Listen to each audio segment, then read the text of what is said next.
Ryan, this compensation package is completely indefensible. That's what Brandon Miller said while putting my salary up on the boardroom screen like I was some kind of budget problem. 23 people sat there watching him turn me into a PowerPoint slide. I'm Ryan Parker, 49 years old, and I'd just watched 18 years of building steel core manufacturing get reduced to a red number on a chart. I didn't yell. I didn't storm out. I just sat there realizing something Brandon didn't get yet. He'd just made the biggest mistake in corporate history. He'd publicly humiliated the guy who brought in more than half their business. Let me back up. For 18 years, I lived and breathed steel core manufacturing. When I started back in 2006, we were a struggling regional shop trying to break into aerospace components. I wasn't some MBA hotshot. I was a technical sales guy who understood both the engineering side and how to actually talk to people. That combination turned out to be worth a lot more than anyone realized at the time.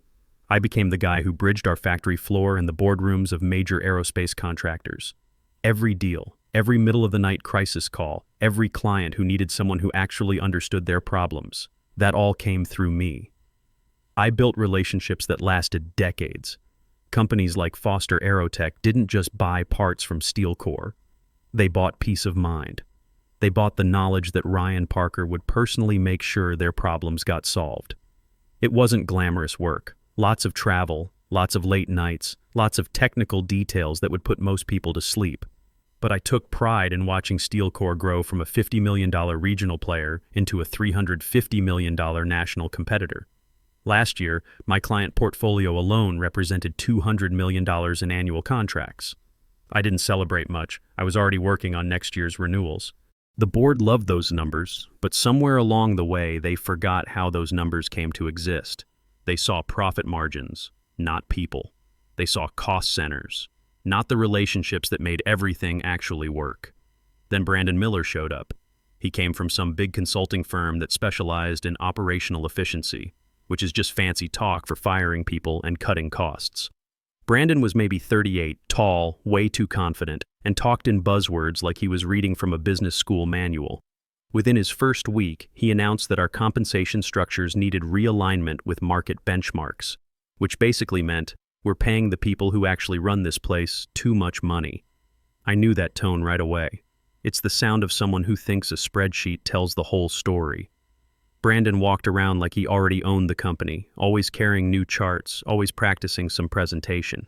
He'd stop by different departments, asking questions he didn't really want answers to. When he came by my office, he had that fake smile people use when they've already made up their mind about you. Ryan Parker, right? The client whisperer, he said, looking at my wall of industry awards like they were suspicious or something. We'll be doing some benchmarking to make sure compensation and output are properly aligned. I'd been through enough corporate restructurings to know what that meant. This wasn't about making things more efficient. This was about showing everyone who was boss now. By his third week, anonymous spreadsheets started showing up. Salary comparisons, performance metrics, industry averages. Someone had leaked them on purpose because suddenly everyone was comparing their paychecks to rumors. The whole building felt different. People started whispering when Brandon walked by. He put out a newsletter called Building a Leaner Future that talked about departments with above-market compensation structures that would serve as examples. He didn't name names, but I knew exactly what he meant. I'd become his example. The thing that really got me was Brandon had never sat through a single client review. He didn't know that the numbers he wanted to optimize represented actual human beings who trusted me personally. Kevin Foster once told me, "Ryan, we don't do business with steel core. We do business with you." That kind of loyalty doesn't show up in Excel sheets. I could see what was coming. Brandon wasn't just cutting costs. He was making a statement. He wanted everyone to know he was ruthless enough to take down a veteran without blinking. He picked me because I represented the old way of doing things. Too experienced, too expensive, too respected. And he thought that respect meant I was weak. The execution happened on a Thursday in March during what Brandon called a leadership alignment session. I walked into the boardroom at 3 p.m. expecting another round of corporate buzzword bingo.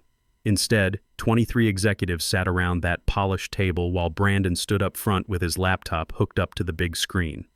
Today we're addressing a critical imbalance between compensation and contribution, he announced like he was about to solve world hunger. Then he clicked to the next slide, and my name popped up in bold letters. Right underneath was my title, my salary, my bonus structure, and a colorful graph comparing me to industry benchmarks. I couldn't believe what I was seeing.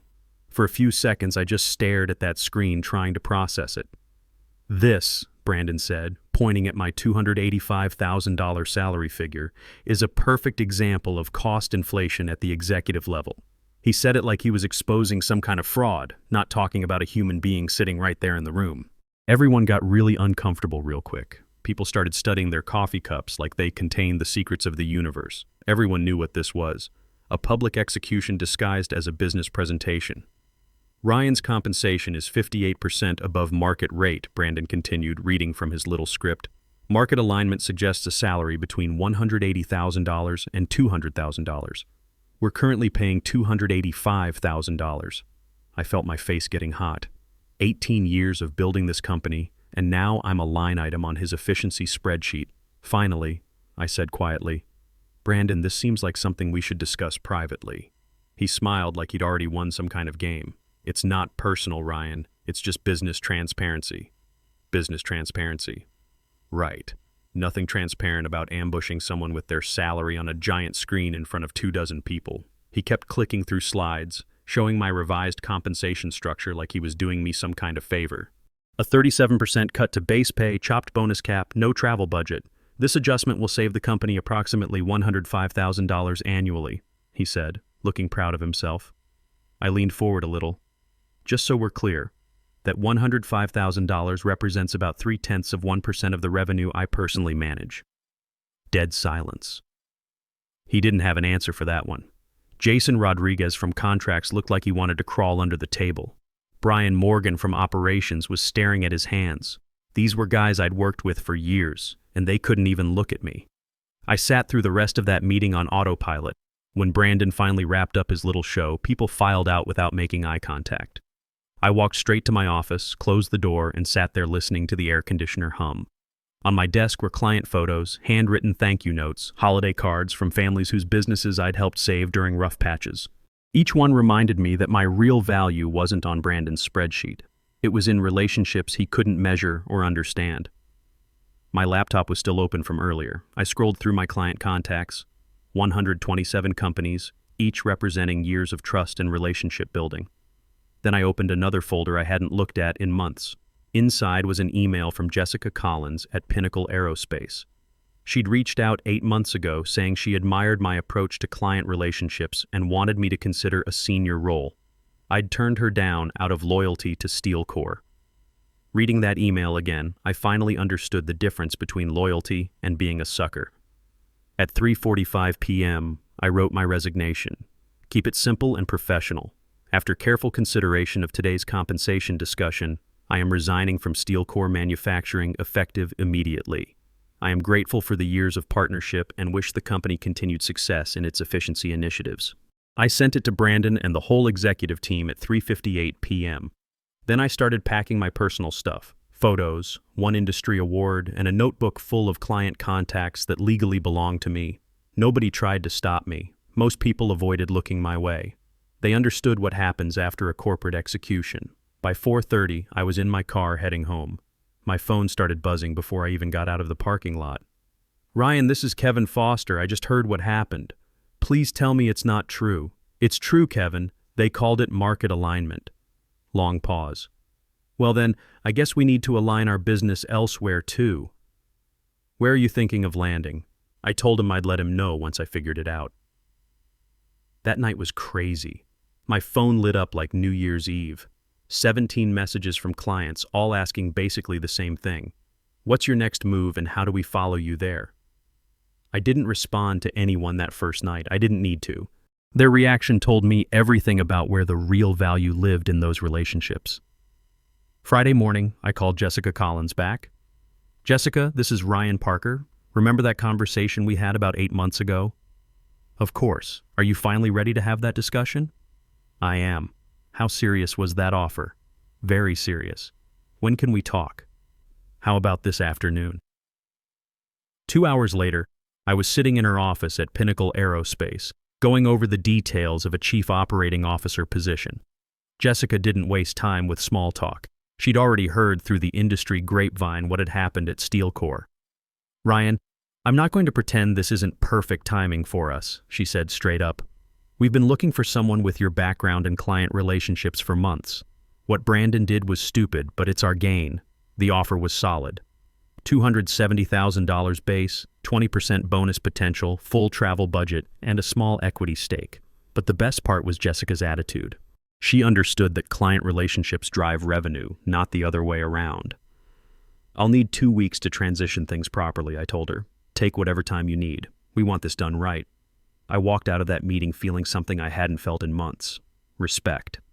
2 weeks later, I walked into Pinnacle Aerospace as their new chief operating officer. Jessica had the whole transition planned out perfectly. My first week was supposed to be getting familiar with their systems and meeting the team. Instead, it turned into the busiest week of my career. By Monday afternoon, my phone was ringing nonstop. These weren't cold sales calls. These were conversations with people I'd been working with for years. "Ryan, we just want to work with someone who knows what they're doing," Kevin Foster told me straight up. "You've never let us down. SteelCore without you? That's not the same company we signed up for." Within my first week at Pinnacle, we had secured commitments from 14 companies totaling $165 million in new business. These weren't long negotiations. Most of the calls went the same way. "What do you need from us to make this transition happen?" Jessica was amazed. "I've never seen anything like this, Ryan. Usually it takes months to land contracts this size." "It's not about the contracts," I told her. "It's about the relationships. These people trust me personally, not just the company name on the building." Meanwhile, back at SteelCore, things were falling apart fast. Jason Rodriguez called me during my second week. "Ryan, I probably shouldn't be telling you this, but it's chaos here. We've lost 18 major contracts in 2 weeks. Brandon is running around calling emergency meetings every day." I wasn't surprised. What did surprise me was how quickly everything unraveled. The first sign of real trouble came when Foster Aerotech formally terminated their $47 million annual contract. They'd been SteelCore's biggest client for 12 years. The termination letter was polite but clear. "Due to changes in account management structure, we will be transitioning our business elsewhere." Brandon tried calling Kevin Foster directly. That conversation didn't go well. He actually had the nerve to tell me that the transition would be seamless, Kevin told me later. I asked him who was going to handle our account personally, and he started talking about team-based approaches and systematic client management. I hung up on him. By the end of my third week at Pinnacle, SteelCore had lost $180 million in annual contracts. Companies that had been loyal for years were walking away. Not because of price, not because of quality issues, because they didn't trust the people left behind to handle their business. The domino effect was brutal. When you lose that much revenue that fast, everything else starts breaking down. SteelCore had to lay off 40 people just to stay solvent. Then they lost 2 more major contracts because they didn't have enough staff to handle the workload. Brandon called me directly one Tuesday morning. His voice was different. No more arrogance, no more corporate buzzwords, just panic. "Ryan, we need to talk. Clients are terminating contracts faster than we can process them. This is getting out of hand." "Brandon," I said calmly, "you made it clear I was overpaid. I'm sure whoever you hire at market rate can handle it. Look, I know things got heated in that meeting. Maybe we could work something out. Come back as a consultant or something." I almost laughed. "You put my salary on a screen in front of 23 people and told them I was a budget problem. There's no walking that back." He tried guilt, tried reason, tried everything except actually apologizing. But there wasn't anything left to save. The really ugly part was watching good people get hurt by Brandon's mistake. Sarah Johnson in procurement got laid off after 8 years. Mike Torres from quality control, gone. These were solid employees who got caught in the mess Brandon created. At Pinnacle, things couldn't have been more different. Jessica understood that when you respect people, they perform better. She gave me full authority over client relationships and never questioned my methods. Within a month, my portfolio had grown to $190 million, with several more deals in the pipeline. "You know what I appreciate about working with you guys?" one client told me during a plant visit. "You actually listen." The last few months with SteelCore felt like talking to a computer. That's when I realized the real damage Brandon had done. It wasn't just about losing me or even losing revenue. He'd destroyed the culture that made clients want to work with SteelCore in the first place. He'd turned personal relationships into systematic client management and wondered why people stopped trusting them. By month 6, the numbers spoke for themselves. SteelCore's revenue was down 51% year over year. They'd gone from $350 million to around $170 million. The company that wanted to save $105,000 on my salary had lost over $180 million trying to prove that relationships could be replaced by systems. The layoffs kept coming. First the support staff, then middle management, then entire departments. The building that used to buzz with activity started feeling like a ghost town. I didn't take pleasure in watching it happen. Some of those people were friends, but Brandon had made his choice when he decided to humiliate me in front of the whole leadership team. He thought he was teaching everyone a lesson about efficiency. Instead, he taught them what happens when you confuse cost-cutting with leadership. The board finally realized what was happening, but it was too late to fix. You can't rebuild trust by sending out memos about renewed commitment to client relationships. Trust gets built one conversation at a time, over years. Brandon had destroyed that in one meeting. Industry publications started picking up the story, not the details. Corporate journalists are usually careful about that stuff. But the basic outline was clear. Major aerospace supplier loses half their contracts after restructuring. Executive departures lead to client exodus. Jessica and I were reading one of those articles when she shook her head and said, "He still doesn't get it, does he? He thinks revenue follows org charts." "No," I said. "He thinks it follows PowerPoint slides." A year and a half after my resignation, SteelCore was put up for sale. The official announcement talked about strategic repositioning in a changing market, but everyone in the industry knew what that meant. The company was bleeding out. The numbers were brutal. Revenue had dropped from $350 million to $140 million.